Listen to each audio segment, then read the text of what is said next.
Hi hello welcome to our channel. నేను మీ శ్రీ. ఈరోజు మనం చెప్పుకోబోయే కథ ఇష్టమైన సకుడా పార్ట్ 60. ఇక ఆలస్యం చేయకుండా కథలోకి వెళ్దాం. దాహంగా ఉంది అంటున్న అమృతని చూసి విసుక్కుంటూ నీళ్లు తెచ్చి అందించింది కేర్ టేకర్. ఆమె బ్రతుకుతున్న తీరు చూస్తుంటే ఆమెకే చచ్చిపోవాలనిపిస్తోంది. తన తల్లిదండ్రులు, తన చెల్లి, తన స్నేహితులు తన కోసం ఎంత ఎదురు చూస్తున్నారో, బాధపడుతున్నారో తను ఊహించగలదు.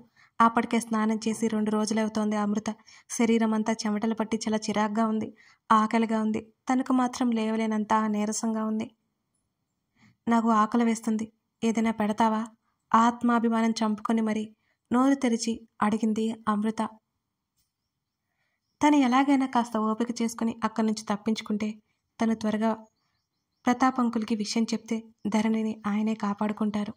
తను ఎలాగైనా ఇక్కడి నుంచి బయటపడాలంటే కాస్త ఓపిక చేసుకోవాలి. అందుకే నోరు తెరిచి మరి ఆకలి వేస్తుందని అడిగింది అమృత. ఇప్పుడేం ఉండదు మేడం, రాత్రి వరకు ఆగండి, విసుగ్గా చెప్పింది ఆ కేర్ టేకర్. అమృతకి కళ్ళు తిరిగిపోయి కళ్ళల్లో నుంచి నీళ్ళు వస్తున్నాయి. ఇది ఒక బ్రతికేనా అనిపించింది. తను మిడిల్ క్లాస్ అమ్మాయి అయినా సరే ఏ లోటు లేకుండా పెరిగింది తను. ఒక రాక్షసుడి మూలంగా తనకి ఈ పరిస్థితి వచ్చింది. తనే చేతులారా చేసుకుంది. ధరణి తన మెసేజ్కి రిప్లై ఇవ్వనప్పుడే తను వెనక్కి రావాల్సి ఉంది. అమృత పదే పదే ఏదో ఒకటి అడుగుతుందని కేర్ టేకర్ విసుక్కుని బయటికి వెళ్ళిపోయింది అక్కడి నుంచి.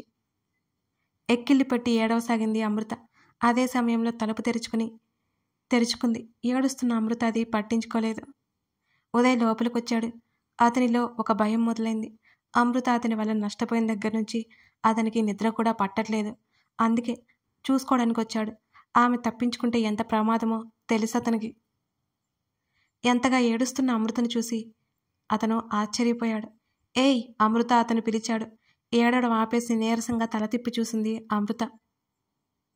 చెప్పాను కదా కొన్నాళ్ళ పాటు నువ్వు ఇక్కడ తప్పదని, ఆ మాత్రం దానికి ఏడుస్తావా అని నవ్వాడు. అమృత మాట్లాడలేదు. ఉదయ్ చూస్తుండగానే ఆమె తలవాల్చింది పక్కకు. అతను ఎంత పిలిచినా అమృత పలక్కపోవడంతో ఆమె దగ్గరికి వెళ్ళి వేగంగా ఆమె చెంప తట్టాడు. ఇప్పుడు అమృతకి ఏదైనా అయితే ధరణిని పొందాలని అనుకున్న తన ఆశ పోతుంది. వెంటనే అమృతని ట్రీట్ చేస్తున్న డాక్టర్కి కాల్ చేశాడు. ఆవిడ పావుగంటలో వచ్చింది. అమృతని చెక్ చేసి ఉదయ్ని బాగా తిట్టింది కూడా. అసలు ఏమైందంటీ, ఎందుకు తిడుతున్నారు? ఉదయ్ గయ్యమన్నాడు. ఆ అమ్మాయికి ఫుడ్ పెట్టి ఎన్ని రోజులు అవుతుంది ఉదయ్ అనగానే కేర్ టేకర్ వైపు చూశాడు ఉదయ్. ఆ అమ్మాయి తినట్లేదు సార్ అంది.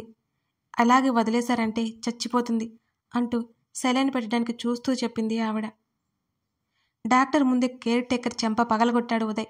వెళ్ళి కింద పడింది ఆమె. వణికిపోతున్న కేర్ టేకర్ని చూస్తూ నువ్వుంది ఎందుకు అని అరిచాడు ఉదయ్. ఆమె భయంగా చూసింది ఉదయ్ వంక.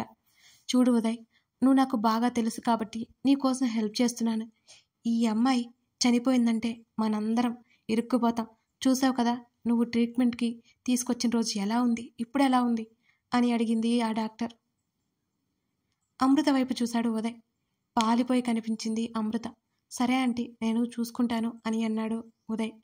ఆవిడ జాగ్రత్తలు చెప్పి అక్కడి నుంచి వెళ్ళిపోయింది. ఉదయ్ ఆలోచిస్తూ కూర్చుండిపోయాడు. అమృత తనకు బంగారు చిలుకతో సమానం. ఈ చిలుకను అడ్డు పెట్టుకొని ధరణిని సాధించవచ్చు. ధరణి ఒక్కసారి చేతికి చిక్కాక అప్పుడు అమృతని చంపాలో వద్దో అని ఆలోచిస్తాడు. గగన్ టీషర్ట్ షార్ట్ తగిలించుకుని ఒకసారి అద్దంలో చూసుకుని జుట్టంతా పైకి ముడిపెట్టుకుంది ధరణి. ఆమె చీర వస్తువులు జాగ్రత్తగా సర్దుకుని హ్యాండ్ బ్యాగ్ ఎక్కడ పడిపోయిందో వెతుక్కొని మొబైల్ ఓపెన్ చేసింది ధరణి. అప్పటికే రేవతి ఫోన్ కాల్స్ ఉండడంతో ధరణికి గుండె గుబేలు మంది. వెంటనే తల్లికి కాల్ చేసింది ధరణి. అమ్మ అంటూ కంగారుగా పిలిచింది ధరణి. అసలు బుద్ధుందని నీకు? కాల్ లిఫ్ట్ చేయడానికి ఏం రోగం? ఒక్కసారిగా లేచింది రేవతి. సారీ అమ్మా, నేను చూసుకోలేదు, నేను బయటకొచ్చాను అన్నది. రేవతి వాళ్ళ ఇంటికొచ్చారేమోనని అప్పటికే భయపడిపోతూ. మంచి పని చేసావులే, నేను వెంటనే బయలుదేరి వద్దామనుకుంటున్నాను. ఇక్కడేమో ఆంటీ కదలనిస్తే కదా, నువ్వు ఇంట్లోనే ఉన్నావు కదా ఇప్పుడు అని అంది. అవునమ్మా, వచ్చేసా. సరే అయితే జాగ్రత్తగా లాక్ చేసుకో. అవసరమైతే పనమ్మాయిని పిలువ వస్తుంది. మేము రావడానికి ఇంకో 2 గంటలైనా పట్టేలా ఉంది ఇక్కడ, సరేనా అని అంది రేవతి. సరే అంది ధరణి. తిన్నావా? తిన్నాను. జాగ్రత్త మరి. రేవతి కాల్ కట్ చేసింది. తన బావ తన తల్లి ఇద్దరు ఒకటే జాతికి చెందిన వాళ్ళు. అవతల వాళ్ళకి మాట్లాడడానికి అవకాశం ఇవ్వనే ఇవ్వరు. కాసేపుకి హడలగొట్టేస్తారు అనుకుంది ధరణి. అయినా లక్షణాలు ఎక్కడికి పోతాయి? ఫోన్ బ్యాగ్లో పెట్టుకుంటుండగానే వెనక నుంచి కౌగిలించుకున్నాడు గగన్. ఆమె చేతిలో ఉన్న ఫోన్ జారిపోతుంటే అతని చేయి దాన్ని అందుకుంది. అతని వైపు కోపంగా చూడాలనుకుంది, కానీ ఆమె వల్లే కాలేదు. పాపం. పెదవులు బిగించి కళ్ళు ఎత్తి చూసింది. ఫోన్ ఆమె బ్యాగ్లో పడేశాడు అతను. నేనిక బయలుదేరతాను అని అలకగా ముఖం పెట్టింది ధరణి. ఎక్కడికి అని దగ్గరికి లాక్కుంటూ అడిగాడు గగన్. తమరు ఎలాగూ రారు కదా, ఇక ఇంటికి వెళ్ళిపోతాను అని మళ్ళీ ఏడుపు మొహం వేసింది ధరణి. డ్రాప్ చేస్తాను పదా అన్నాడు. ఏం వద్దు, నా స్కూటీ ఉంది. ఆమె అలిగిందని ఎలాగైనా అతనికి తెలియాలని ఆమె తాపత్రయపడుతుంటే ఆ డొక్కు స్కూటీకి అంత బిల్డప్ అవసరం లేదులే పదా అంటూ ఆమె చేతిని పట్టుకుని బయటికి నడిచాడు. నాదేం డొక్కు స్కూటీ కాదు అని కోపంగా చెప్పింది ధరణి. ఆమెని కారులో కుదేసి డ్రైవింగ్ సీట్లో కూర్చొని అతను కారు స్టార్ట్ చేశాడు. దీక్షని డ్రాప్ చేసి వెళ్తున్న కమల్ని పిలిచింది బావా అంటూ. అప్పటికే మోడర్న్ వేర్లో పొట్టి బట్టలతో ఉన్న దీక్షని చూస్తుంటే ముఖం చిట్లించాడు. ఎవరి అభిప్రాయాలు వారివని ఊరుకున్నాడు. ఏంటన్నట్టు చూశాడు. ఎక్కడికి? పనుంది అన్నాడు, కానీ చెప్పలేదు. అప్పటికే దీక్ష కళలో గగన్ ఫ్యామిలీ మీద కోపం చూశాడు కదా, చెప్పాలి అని అనుకోలేదు కమల్ వెళ్ళిపోయాడు. ఇక నచ్చకపోయినా అబ్రాడ్లో ఉండి వచ్చిన కమల్ కోసం అలా రెడీ అయింది. తనకే చిరాగ్గా ఉంటే వెంటనే డ్రెస్ కవర్ పట్టుకుని స్పాకి వెళ్ళి చేంజ్ చేసుకుంది ఈ దీక్ష. తనెలా ఉందో కమల్ చెప్పలేదు. అసహనంగా అనిపిస్తుంటే ఫేషియల్ కోసం కూర్చుంది ఈ దీక్ష. గగన్ ఇంటికి వెళ్ళాడు. కమల్ని చూసి మాలవిక ఆశ్చర్యపోయి చాలా ఆప్యాయంగా పలకరించింది ఆవిడ. గగన్ గురించి అడగ్గా పని మీద ఎక్కడికో వెళ్ళాడు అని చెప్పింది మాలవిక. మధ్యాహ్నం లంచ్కి అక్కడే ఉండి అది ఇది మాట్లాడుతుండగానే ప్రకాష్ వచ్చాడు ఇంటికి. ఆయనతో కూడా మాట్లాడి తన ఆఫీస్కి బయలుదేరాడు కమల్. చీకటి తెరలను దాటుకుంటూ వెళ్తోంది గగన్ కారు. కాళ్ళు మడిచి పైకి పెట్టుకుని నీరసంగా సీట్లో వాలి గగన్ని చూస్తోంది ధరణి. ఇవాళ తన లైఫ్లో మర్చిపోలేని రోజు. తను చేస్తున్నది తప్పని తను అనుకోవట్లేదు. తను తీసుకున్న ఈ స్టెప్కి కారణం గగన్కి తెలిస్తే ఉదయ్ పదే పదే ఎందుకు కాల్ చేస్తున్నాడు? ఎందుకో ఉదయ్ అంటే ఒకలాంటి భయం పట్టుకుంది ధరణికి. అతని ఇంటెన్షన్ అతని మాటల్లో అర్థమవుతుంటే అది నిజమో కాదో అనే సందిగ్ధం ఉంది ధరణి. పార్వతమ్మ చేసిన గొడవకి అసలు తమ పెళ్లికి అడ్డంకులు రావుగా.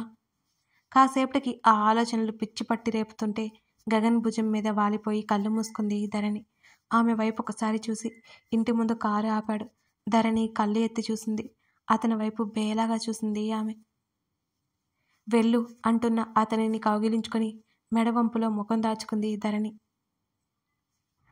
ఆమెను మీదకి లాక్కున్నాడు, సీట్ అడ్జస్ట్ చేసుకుంటూ. ఆమె కళ్ళల్లో నీళ్లు ఎందుకు వస్తున్నాయో ఆమెకే తెలియట్లేదు. ఆమె చెంప మీద ముద్దు పెట్టుకుని హత్తుకుని ఆమెను వదిలాడు. మణికట్టుతో కళ్ళు తుడుచుకుని కారు దిగింది ధరణి. ఆమె గేటు లోపలికి వెళ్ళగానే అతని కారు ముందుకు వెళ్ళి యూటర్న్ తీసుకుంది. మాలవిక నుంచి కాల్ వచ్చింది అతనికి. లోపలికి వచ్చింది ధరణి. శరీరం అంతా చెప్పలేనంత భారంగా ఉంది. వెళ్ళగానే షవర్ కింద నిలబడింది. ఆమె శరీరం మీద అతనిచ్చిన గుర్తులు స్పష్టంగా బహిర్గతమవుతున్నాయి. ఆమె హృదయపు లోతుల్లో అతను ఒకప్పుడిచ్చిన గుర్తు ఇంకా కనబడుతూనే ఉంది. శరీరం అంతా నిస్సత్తుగా అనిపిస్తుంటే ఫ్రెష్ అయ్యి కనీసం తల తుడుచుకోకుండానే మంచం మీద వాలిపోయింది ఈ ధరణికి నిద్ర పట్టేసింది. ధరణి రేవతి పిలుస్తుంటే నెమ్మదిగా కళ్ళెత్తి చూసింది. గోడ గడియారం టైం 10 గంటలు చూపిస్తోంది. ఎంతసేపు అవుతుంది? తల్లిని అడుగుతూ లేవబోతే శరీరం అంతా ఎక్కడికక్కడ పట్టేసినట్టుంది. ఇప్పుడే వచ్చాం, డిన్నర్ చేశావా? గదిలో లైట్ వేస్తూ అడిగింది రేవతి. ధరణి కళ్ళకు చెయ్యడ్డు పెట్టుకుని నాకు ఇప్పుడేం వద్దు, నిద్ర వస్తుంది అని వాలిపోతుంటే తినకుండా పడుకున్నావంటే ఊరుకోను, నీకోసం మీ డాడీ వెయిట్ చేస్తున్నారు, అంతేకాదు అని ఆపేసిన తల్లి వైపు చూసింది ఏంటి అన్నట్టుగా. ఏం లేదులే రా అంటూ వెళ్ళిపోయింది రేవతి. తల్లి వెళ్ళాక ఒకసారి అద్దంలో చూసుకుంది. చెంప చివరన ఎర్రగా ఉంది. కొంచెం మేకప్ వేసి జుట్టు కవర్ చేసుకుని కాలర్ నైట్ డ్రెస్ వేసుకుని కాసేపు అలా బెడ్ మీద కూర్చుంది ధరణి. మోసం చేస్తుందా విషయం చెప్పకుండా? అంతరాత్మ ప్రశ్నిస్తుంటే తనకే సమాధానం దొరకట్లేదు ధరణికి. కానీ తన ప్రేమ తనకి దక్కాలంటే తప్పదు. తన బావ తనని వదిలేసేవాడు అస్సలు కాదు. ఇంకేంటి భయం? తనకు తానే చెప్పుకొని మెట్లు దిగే ఓపిక లేక లిఫ్ట్లోని కిందకొచ్చింది ధరణి. చూడండి డాడీ, నాకు ఆకలి లేదంటే డిన్నర్ అని గొడవ చేస్తుంది. అమ్మ అని తండ్రికి కంప్లైంట్ ఇస్తూనే డైనింగ్ టేబుల్ వద్దకు నడిచిన ధరణి కళ్ళు పత్తికాయలంత అయ్యాయి. తండ్రి పక్కనే కూర్చుని ఉన్న గగన్ని చూసి ఆమెకి నోట మాట రాలేదు అసలు. వేషాలు వేయకుండా కూర్చో, గగన్ వచ్చాడు, మళ్ళీ మార్నింగ్ వెళ్తాడట, అందుకే పిలిచాను, నువ్వు రా. రేవతి మరోసారి అరిచింది. ఆమె వైపు చూసి అతను కళ్ళెగరేశాడు. ముఖం మీద నవ్వు పులుముకొని పనిలో పనిగా అతని వైపు చెప్పలేనంత కోపంగా చూస్తూ ఎదురుగా కూర్చుంది ధరణి. తను అలా ఉంటే తన తల్లిదండ్రులకి అనుమానం వస్తుందని నవ్వనట్టుగా ఓ నవ్వు నవ్వింది. గగన్ ప్రతాప్ మాట్లాడుకుంటున్నారు. ధరణి మౌనంగా ఉంది. రేవతి వంట పాత్రలన్నీ పెట్టి గగన్ పక్కనే కూర్చుంది. మేనల్లుడికి కొసరి వడ్డించింది. నువ్వు ఉదయాన్నే వచ్చావని విషయం తెలియక మేము ఆ పెళ్లికి వెళ్ళాం. లేకపోతే వెళ్లకుండా ఉందము. ఒక మాట చెప్పాలి కదా నాకు. చిరుకోపంగా అల్లుణ్ణి అడుగుతూనే వడ్డించింది రేవతి. తిననివ్వు ముందు అని అన్నాడు ప్రతాప్. వీలవలేదత్తా, ఇవాళ చాలా బిజీగా ఉన్నాను అని చూపులు ధరణి వైపు మరల్చగానే ఆమె తడబడి టక్కున తలదించుకుంది. ఆమె ముఖంలో సిగ్గుతో కందిపోయింది ఆమె ముఖం. ఆ బిజీ ఏంటంటే గుర్తొచ్చి కళ్ళైతే అసలు ఎత్తనే లేదు. గగన్కి ఉన్న ఫీలింగ్ కనిపెట్టలేకుండా లేదు రేవతి. వాళ్ళు బయటపడలేదని చూస్తోంది అంతే. కానీ వాళ్ళు చాలా దూరం వెళ్ళిపోయారని ఆమెకు తెలియలేదు. ఇక్కడ ఉన్న ఇల్లు గురించి కాసేపు మాట్లాడుకున్నారు. ఇదంతా చూడమని మామ నన్ను పంపించింది. ఫర్నిచర్ కూడా వచ్చేసింది ఇవాళ అని తను వచ్చిన పని చెప్పాడు గగన్. ఆశ్చర్యంతో నోరు తెరుచుకుంది ధరణి. తన కోసం కాదే వచ్చింది అనుకోగానే ఆమె పళ్ళు నూరుకుంది. ఉన్నట్టుండి రమ్మని కానీ తన కోసం పరిగెత్తుకుంటూ వచ్చాడనుకుంది. రేపు తను రమ్మంటే ఈరోజు రావడం వెనుక కారణం ఉందన్నమాట అనుకుంది ధరణి. తిన్న తర్వాత తండ్రి పక్కన కూర్చుని 2 కాళ్ళు పైకి పెట్టుకుంది ఆమె. ఏమింది ధరణి, ఒంట్లో బాలేదా? తండ్రి అడుగుతుంటే అదేం లేనట్టు తల అడ్డంగా ఊపింది ధరణి. తన తల్లికి తెలిస్తే గుచ్చి చూసి విషయం కనిపెట్టాక తప్పదే అనిపించింది ఆమెకి. బయట తిరిగొచ్చాను కదా, కొంచెం టైట్గా ఉంది డాడీ, అంతే. ఆమె చిన్నగా నవ్వింది తండ్రిని చూస్తూ. వెళ్ళిక సత్తిగింజ అయిపోతున్నావు రోజుకి అని అంది రేవతి. గగన్ వైపు ఒకసారి చూసి తల్లిని గుర్రుగా చూసుకుంటూ ఆమె పైకి నడిచింది. వాళ్ళు మాటలు వినాలి అన్నట్టు రైలింగ్ మీద నుంచి తొంగి చూస్తోంది ధరణి. గగన్, లేట్ అయింది, నువ్వు వెళ్ళు కన్నా, రేపు మాట్లాడుకుందాం అని అంది రేవతి. ఎంత ప్రేమో అల్లుడంటే అనుకుని అంతలో నవ్వుకుంది ధరణి హాయిగా. నేను ఎర్లీ మార్నింగ్ ఫ్లైట్కి వెళ్ళిపోతున్నానత్తా అని అన్నాడు గగన్. ఉండొచ్చు కదా, రేపు రాక వచ్చావు, రేవతి బ్రతిమాలింది. వెళ్ళాలి, అక్కడ పనులన్నీ వదిలేసి వచ్చానత్తా అని అన్నాడు గగన్. పైన రూమ్కి వెళ్ళు, సర్ది ఉంచాను అనగానే ధరణి ఉత్సాహంగా చూసింది అతను వస్తాడని. వద్దు, కింద ఉంటానులే అనగానే ఎక్కలేని కోపం ముంచుకొచ్చి విసురుగా గదిలోకి వెళ్ళిపోయింది ధరణి. నీకోసం రెడీ చేయించాను, నీకొక కంఫర్ట్గా ఉండాలి కదా అని చెప్పగానే అతను తలాడించాడు. 3 గంటల ముందు ఆది అంటూ అతన్ని వెనక దాక్కుంది వర్ష. ఏమైంది? అయోమయంగా చూశాడు ఆదిత్య. కదలకు అంది వర్ష. ఆ ఫ్లోర్ మొత్తం పరికించి చూశాడు ఆదిత్య. ఏమైందో అతనికి అర్థం కాలేదు. ఏమైంది వర్షు అని మళ్ళీ అడిగాడు. మా అత్త అది, మా అత్త, ఇక చూస్తే నా సంగతి అంతే అంది వర్ష.